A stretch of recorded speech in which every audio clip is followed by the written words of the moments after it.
Classic combo. Cool, you guys are pros. But there are a few people who I don't think have ever done anything like this before. And so we just want to make sure, they get as much training as we could possibly give them before throwing them in. Awesome, so let's get started. I will pray, then we'll go through some stuff about church camp. Jesus, once again, we just want to thank you for everything you're doing in our hearts and in our lives, Lord. And as we reflect on the story of Joseph today, we think about the surprising twists and turns of our life with you, God. Lord, and one of those surprising twists and turns, for me at least, is that you brought me here to love on these students. God, so thank you for inviting us to know you in that way of serving these kids. The blessing it is to serve them and you. We love you, Lord, and we lift this time of training up to you. Amen. All right, cool. So, couple purposes here. One is to introduce the speaker and some of the content. Another one is to give the overview of everything we're doing at church camp. It's pretty much the same thing that we always do, but it's nice to refresh so that way we're not surprised. We're on board and we're swift on the uptake. And then lastly, just to talk broadly about small group leadership. And then you guys can, for our friends at home, give us any wisdom that you have from previous years or just any additional thoughts on working with these particular kids for anybody who maybe has never done this before in their lives. But generally, here's what I think youth ministry is about. What every kid wants to know is, do your eyes light up when I walk in the room, right? I love this quote, and it takes on a very specific flavor in youth ministry. Are you excited about me and what I'm excited about? And I think that's really one of the absolute keys to connecting with the kids, and especially good small group time is, are you willing to connect with them on their level and be excited about them and have them know that you four are great at it. So that's awesome. Cool, but let's talk about the speaker and stuff. All right, so the programs, just like the previous years, it's all camp worship, and then at 9:30 we split up. So the youth ministry program is pretty long, 9:30 to basically noon on Saturday and Sunday, and then Monday it's shortened. It's only 50 minutes, so we can get over for communion. So that'll make Sunday always feels super rushed to me, so that'll be part of it. Cool. What else we got here? Yeah, so more specifically, during that kind of 2.5, 3 hour time, we'll immediately go in for a talk with our camp speaker, Chris. Then we'll have small group time for 30 minutes, and then we'll have time alone, kind of with devotionals for 30 minutes, and then we'll have game for an hour. But I already want to say at the outset, it's incumbent upon the small group leaders to kind of manage this, massage it, alter it as is necessary based on the vibe of your group, etc., etc. Yeah, awesome. So generally, it's up to you guys to always be leading by example, and I think that sets off your small group time to be really satisfying. And so be really into the talk. Sometimes it gets the conversation going, and you can say, one thing I learned was this, right? So lead by example by being into the talk, by really enjoying the games. That helps the kids loosen up, and if you're silly, they'll be silly. And then just be really enjoying that small group time and excited about it. And I think, I'm pretty much always nervous when I'm leading a small group of high schoolers, anytime, anywhere, even though that's my job, right? And so I think it's natural to be a little nervous, but you also want to express that you're excited to get to know them better, right? That's the main thing, that you're showing them your eyes light up when you're there together. Let's see what else we got here. Cool. Before we go much further, I just want to talk a little bit about the content and the speaker. Because I missed a few deadlines, we're a little behind on getting the content together. So I hoped to have an outline of all the talks and all the small group information. We just don't have that, but I can tell you about it. So the speaker is the student pastor over at Menlo Park, who's been my buddy since the first grade, Chris Sturgeon. I'm sure he will include lots of Ridiculous Matt as kid stories. I've given him full autonomy to share whatever he finds necessary to communicate his broader points. So we'll see what that means. But overall, he's talking. He really likes this metaphor that what is this thing? If you had to give a name for this, what would it be? Cable. Cable. What else? Connector. Connector. Yeah, good. This is good. So I think most people would say this is a phone charger, right? But it's not. It matters what you plug it into. And so this kind of idea that we're talking about, and I think it's pertinent because in high school, especially here, there are so many different ways to, so many different places to plug into, so many different things to do, so many different places to anchor your self-worth to. And so Chris is really going to be presenting the argument that, man, a life of faith with Jesus is the main source of power, right? And so I think it will be a really powerful time of helping the kids to compare and contrast all the things in their lives, which is something that I think is going to be kind of a unique opportunity for them. Like, where do I plug in? Where do I get life from? Oh yeah, does anybody else want to pen? I'll take it. Thank you, man. Cool. So Chris is going to be making the pitch that there are easy ways to get some satisfaction in life, easy fleeting ways, and then maybe like partying or whatever, and then maybe there are some more effortful ways, but that are still ultimately transient. So maybe this is various forms of achievement or involvement. And so I think what I always tell the people, I always hire youth ministry veterans to share their heart about discipleship. What does it mean to follow Jesus? And so at the end of the day, I think Chris is going to be making this argument about finding a way to commit your life to Jesus is my number one thing, and what would that actually look like. So I think it will be really cool.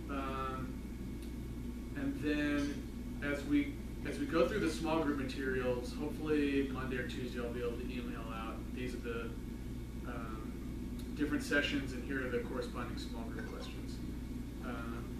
So then once we get into the small group time, I think there's always a temptation. There's equal temptations. There's either don't do anything serious or just go straight for the meat, right? And you want to get this really good balance, and I think it's okay to always start with building a lot of rapport. On day one, make sure everybody knows each other's names and what school they go to, so that everybody feels like they're at least building some relationships, and maybe we'll provide for you some silly questions to start with. Because all of those things that are seemingly innocuous actually really help to build trust, right? And that trust is the main thing of small groups. And then I think really where I think of Toni Morrison's quote is on the rabbit trails, right? Once they start talking about Pokemon or Animal Crossing or any number of other things that you do not know about and don't care about, that's the moment to express, I'm really just into this because you're into it, right? So that's a great time. I love to indulge the rabbit trails in a limited way of asking a lot of personal questions. Oh yeah, do you play that a lot? Is it like you have to finish your homework first? Or, so I'm asking those kind of mid-level introductory questions. Because as they go down the rabbit hole, I see that as a moment for me to build trust with them. That I'm displaying, that I'm interested in them. And there's another quote that I love from Mike Yaconelli, who said, I grew up in church and I never went to the youth group. I hated it. I hated church. But there was one elder who would take me fishing. And I realized after fishing with him for 2 years, oh, this guy just likes me. And maybe God likes me in this same way. And that was this moment where he understood, that this is about experiencing the love of God. And so I think the rabbit trails are at that moment of us saying, God loves you, willing to condescend and become a human being to interact with you, and that this is Holy Spirit working through me. So I like to engage in the rabbit trails in a limited way where I'm kind of keeping track in my mind how much time do we have, but I'm happy to indulge them. And I guess by limited way I mean time. So let's say it's okay to go down a 5-minute rabbit hole, right? Mm-hmm. especially if it means this kid trusts me and it opens up our conversation, maybe tomorrow, right? Or maybe on the third day. So I think a big part of small group leadership is this sort of counterintuitive, it's okay just to sit there and chat about stupid stuff type of thing. The silly things give you an opportunity to ask questions about them, right? And I think that's a pretty unique experience of a teenager, to have some adult sit there and be interested in who they are and what's their daily life like, and you're not even my mom or my teacher, so why do you care? So I'd say goal number one is to build rapport, right? But you've got these competing things. You don't want to only talk about silly stuff, and you don't want to only talk about super serious stuff, right? So you're trying to pick the best of both categories to create the best experience for the kids. Awesome. So thing one is build rapport, right? And then I think, so I like to, when I'm doing my small group, say clue discussions, I sit down and I'm immediately talking about whatever silly, awesome thing they're talking about, whatever movie, whatever comic book. And I give it like 3 to 5 minutes, just enough. That's like an icebreaker right there. And if there's a kid who's not into it, say, it seems like you're not into this. You hate this stuff? And they'll be like, yeah, I can't stand Pokemon or whatever it is, right? Great conversation. So then you get to the content, and here's how I like to do it. Kurt Miller, swip this. Okay, so I like to start really broad, right? And a lot of times these questions, we don't even provide them. But I just start with like, okay, what'd you guys think? What was something you thought was memorable, or what surprised you about his talk? And almost always somebody starts off with the funny story that they told, right? Like, I thought it was silly how, Matt, you gave Chris a lizard for his first birthday and it laid eggs. That's a funny story. That's what I found memorable and surprising. Okay, great, what else? So it starts really broad and vague, and then I find that almost always someone will say something spiritual at that point. But even if they don't, there's a couple other strategies. One is, what do you think about the Bible verse? Or what did you learn about faith? Just super broad questions, right? And I do those way before I get to the actual small group content questions. And then as people are saying, this is what I found memorable, or this is what I thought, this is what I found surprising, and you'll know the questions in advance. I'm thinking about, of the 3 or 5 small group questions, which one have we already talked about, right?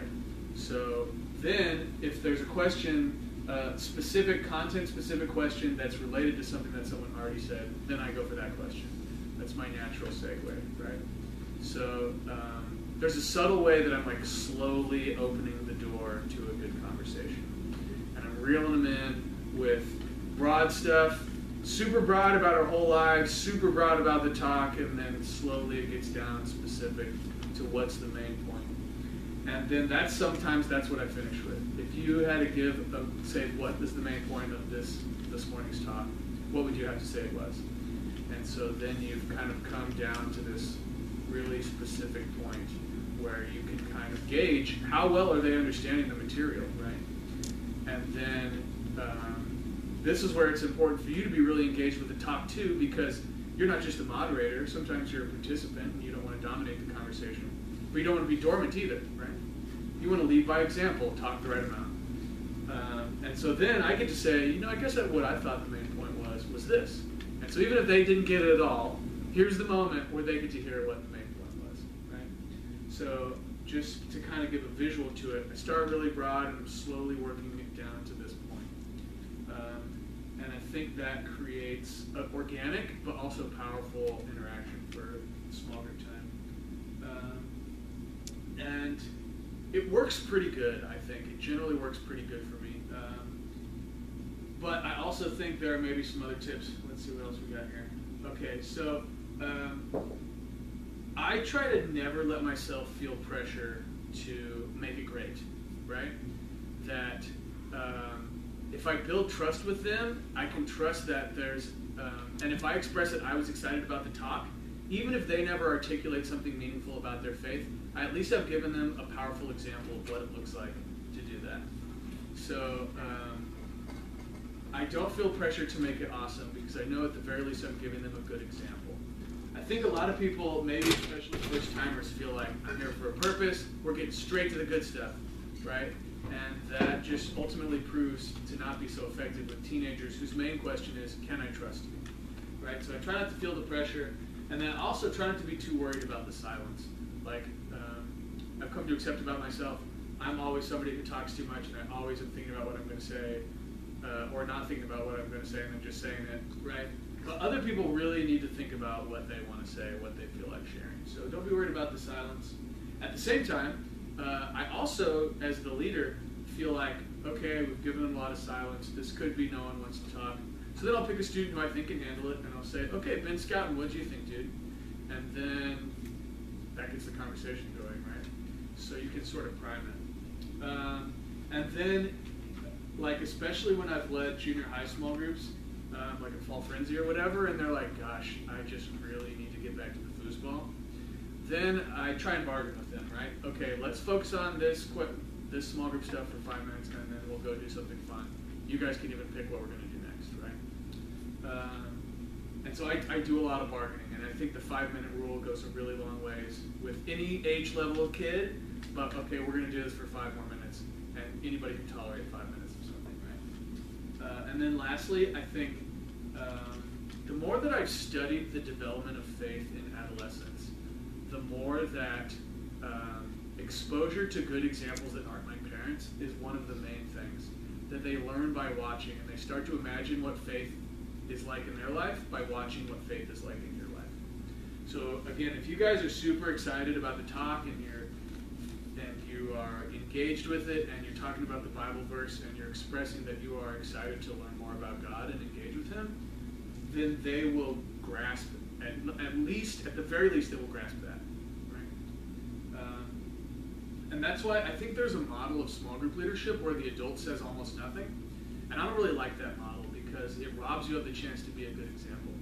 So if you guys are just a really good example and nothing else happens, then I think that's still a win. But in general, I think we have super smart kids who will get it and have opinions. And I feel like in general, our small group conversations have always been great of all ages. Right? Cool, what else we got here? Okay, so we always prepare the small group leaders at church camp for worst case scenario. You know, all your kids are not engaged. It's the worst. It's just not working. We always provide for you a bag of goodies that you can audible to, right? And so if it's really not going so great, just dump this thing out on the ground and start going through it with them, right? So there'll be origami and some games and some crafts and a whole bunch of stuff and snacks. And I think I always get these things returned to us, and they've almost not been used at all, except the snacks are gone. Right? Oh yeah. So for the most part, nobody really ever needs to use these. They just like to eat the goldfish and M&Ms, and that's perfectly fine. But I just want all of our people to feel confident because this is a really unique format that we have a giant swath of time to be with the kids. That's pretty unusual.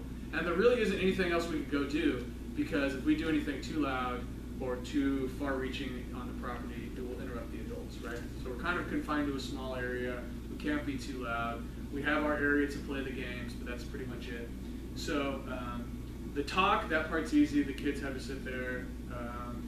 But it's the small group time and the time alone that this might come in useful, right? Yeah, feel free to use this at your discretion. And then, as we discussed earlier, especially with the small group time and the time alone, my instinct is that it will probably be more like from when you start to when you can wrap up the small group, that's like 40 minutes. And then my instinct is most kids can do 15 minutes of the devotional.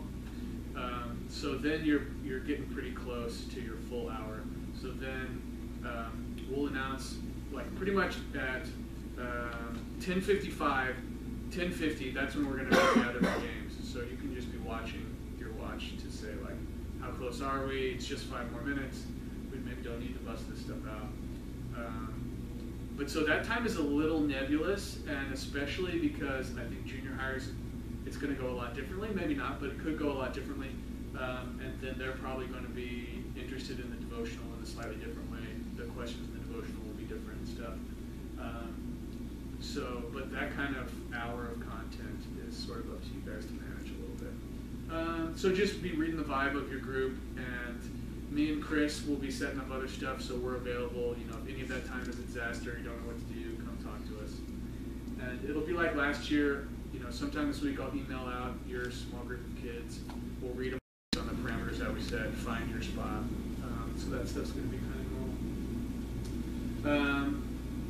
Yeah, awesome. So, do we have another slide here? No. No? Cool.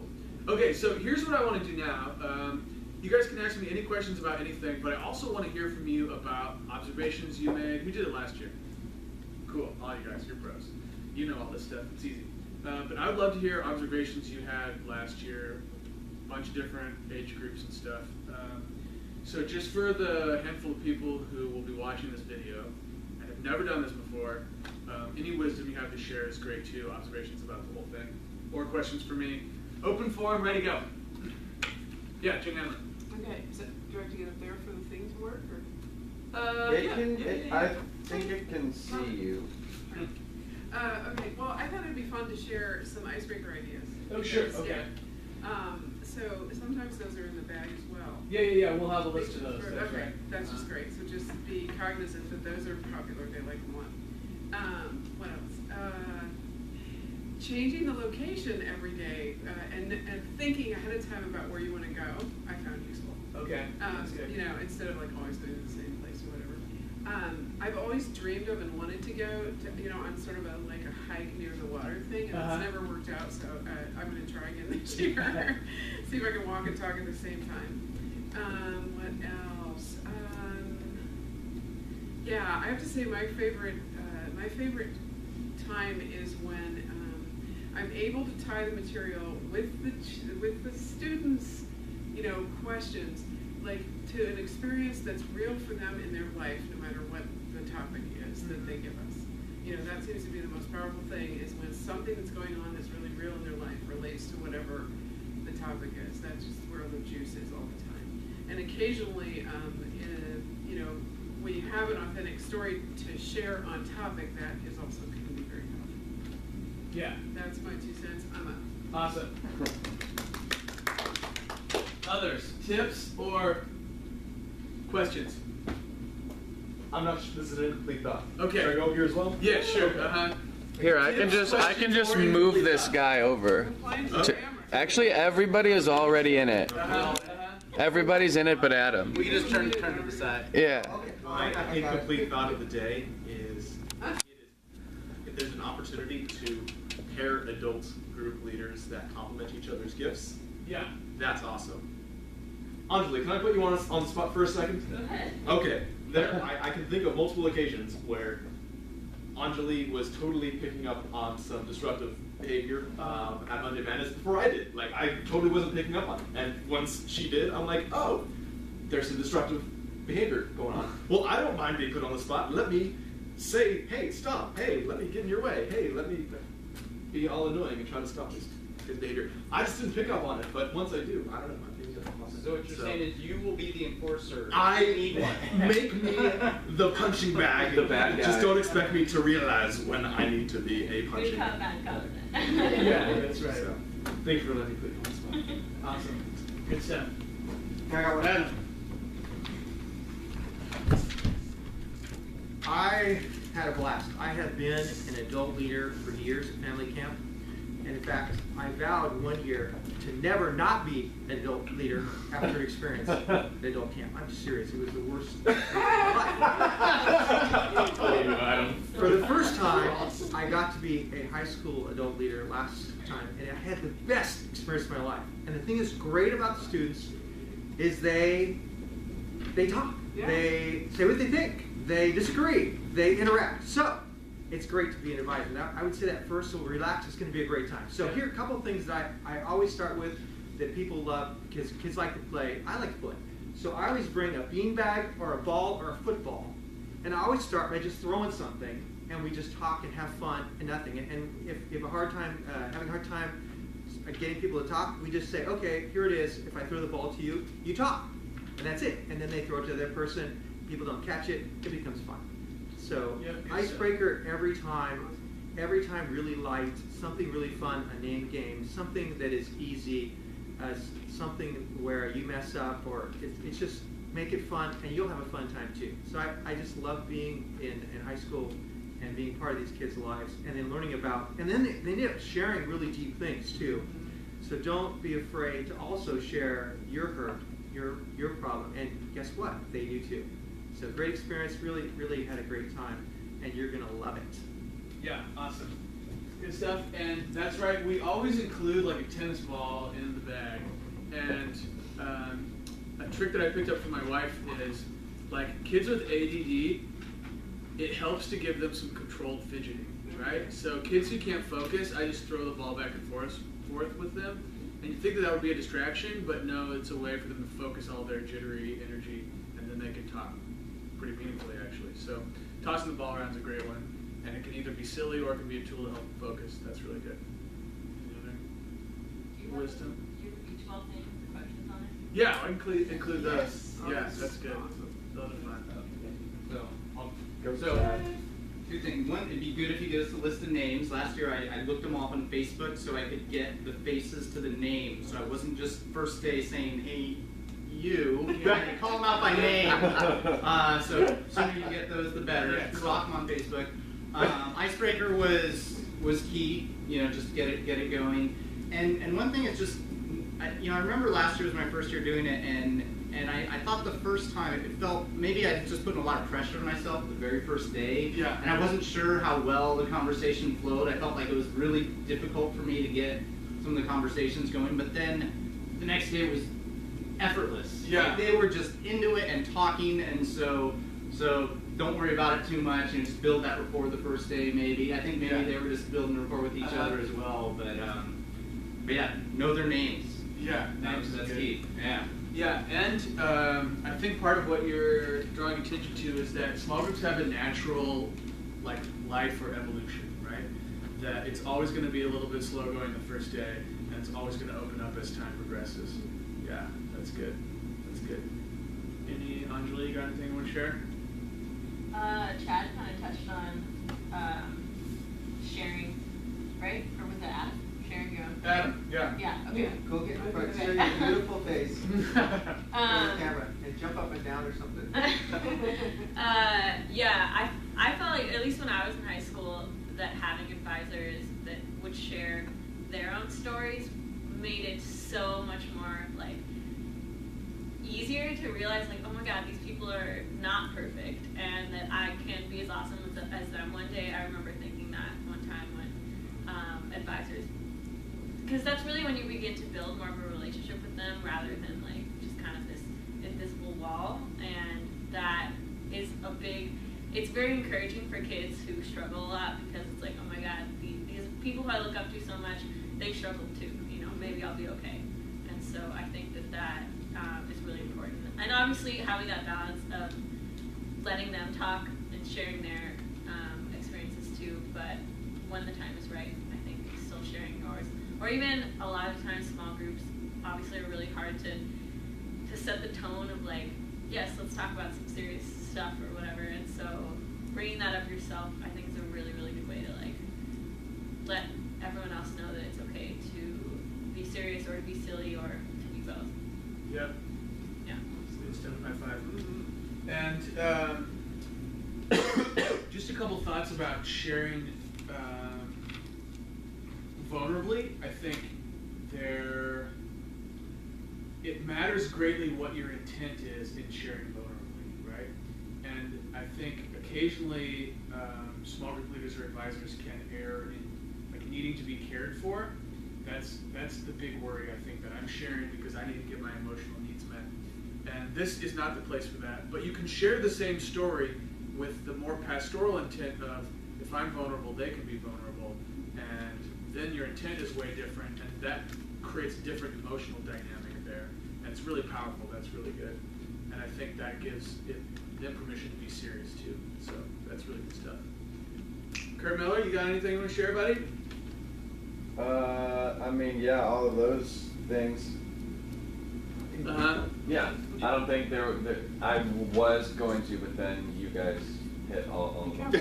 We covered all Work Bros. Yeah, that was. We pretty stole your much it. thunder, is what you're Yeah. saying. Yeah. Why are you working here? So we can I'm gonna learn all this edit kind of that stuff. part out. Yeah, edit that part out. Yeah. Awesome. So, you know, I have nothing but confidence that this will be a super fun, enjoyable time. So, yeah, we'll get you list names. You can be praying for them in advance. We'll get a comprehensive list of the stuff that's in the bag. Yeah, and we'll be ready to go. Let me pray once again. Anything else? Anyone want to share? Okay. One more. Okay. Yeah. So I'm gonna switch hats.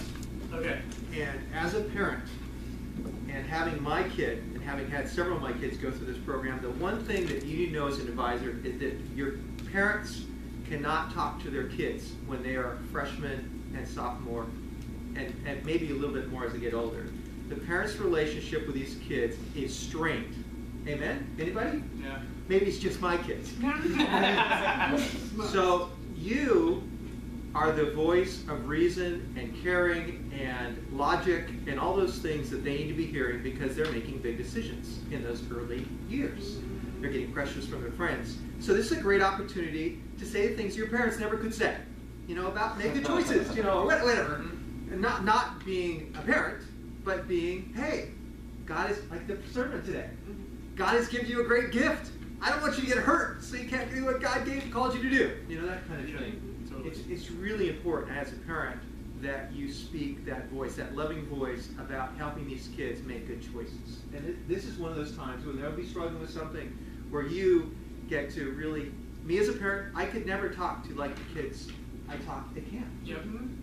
I can be a say a confidant, a mentor at camp where I can't have this conversation with my kid. They don't want to talk to me. So just know that it's really kind of an important time.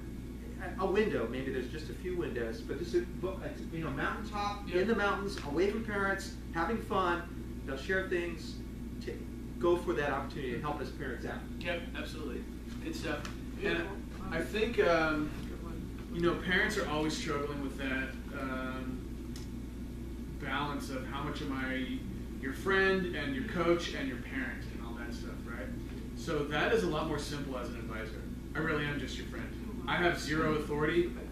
We're on the same path. I'm just a little further down on it, right? And so, like Adam said, it's a unique opportunity to say, look, as your friend, having made some of these mistakes, I'm worried that you might make a bad choice here, right? And that is a lot lower pressure than I'm your parent and I can punish you, and I have a lot as a parent riding on whether or not you turn out, right? So it's a lot less pressure as an advisor. And so, but you still need to not confuse your roles. Like it can be easy to I can watch you make this mistake and it's going to be horrible and be authoritative about it, but I think it works a lot better when you can say, look, just as your friend, as somebody who maybe has lived a little bit more life than you, here's what I think. And I think kids generally come here looking for that, right? But at the same time, if you sound like mom or dad, then they get confused too. So kids are open to that, and this is your chance to frame it in that really helpful way that they can remember. So really good stuff. And I think as kids share vulnerably, there's always this couple things that I always say, even if I don't know what to do. I almost never know what to do when the kid is like, this happened to me. Part of me is like, oh my God, that's the worst thing I've ever heard of, right? So I always thank them for sharing and validate it. And that moment of being present to them is the most powerful thing that you can really do. So kids share something vulnerable, I immediately say, wow, that took a lot of courage to say. Thank you for sharing that. And then I try and connect with it. Like, that exact thing didn't happen to me, but here's maybe something a little similar, and here's how I dealt with it. Or, you know, again, as your friend, I guess that makes me a little worried. It's a fine place to end up in that conversation. But I always thank them first, and I always try and be vulnerable second, so that they know that I'm not judging them, right? Yep. That's the thing the kid is worried about the most, that you will judge me. And then, lastly, when you guys field some of that input, I would say next level thing is come talk to me or Kurt, and that way we can help come up with a plan for what's next, right? So, well, I was gonna mention, if something comes up that does give you cause for worry or concern, that's when you should say, you know who's a great person to talk to this about? Isn't that Stefan? You should really go talk to Matt Stefan about this. So it takes the pressure off you that you're their friend, you're just, there for them, and Yep. you can, acknowledge that. And if it gets serious, you can also say, you should really go talk to Matt about this. He's a good person to talk He's to. over there. Yeah, that's right, and that's why, that's one of the reasons me and Chris are available during this time, is to give support like that, right? And one thing that's cool about church camp is that there's just like pretty much unlimited free time, right? So there's tons of opportunity for them to come find me and talk about that stuff. That's really good. Yeah, that's exactly how we want it to work. Cool. Just a little bit. Yeah. I would be happy to be paired with I've done this before, a veteran, with Yeah. someone who is going to watch this. So I Yeah. just wanted to put that out there. I think Okay. that's a good idea to mentor people. So I don't know if we're gonna have enough adults for that. well, what I meant was like even if there's just two. Oh, talk about it later. No, sorry. You go. Let's say there's two people who aren't here today that are going to be advising. I just wanted to offer myself to chat with them face to face. Yeah. And, yeah. Awesome. About Thank you. Super helpful. Yeah. You're awesome, Jen. oh, yeah. Awesome. Great. Appreciate you guys. We pretty much covered everything. We should sell this video for. Here's our next revenue stream. Awesome. Let me pray for you guys, and we will depart. Lord, I just want to thank you once again for calling us to this and blessing us with getting to love these kids. Lord, and I just pray for these people here and everyone who will lead a small group who watch this video, that your spirit would fall on these adults in a new way. That you would prepare their hearts to be open and loving and their minds to be wise and discerning, God, but also that they might be silly. They might really lose themselves and enjoy themselves for a minute. God, but most of all, that your spirit will be moving, shaping us and shaping the students. Call us to a closer, more faithful walk with Jesus. Lord, we pray for Chris as he prepares, that your spirit will be working in his heart, God, and that ultimately whatever he says, those will be your words in our ears. Lord, we love you so much, and we ask that your spirit will be at work in this church. We love you, Lord. Amen. Great. Thanks, Matt. That was a pretty good one. Pretty good one.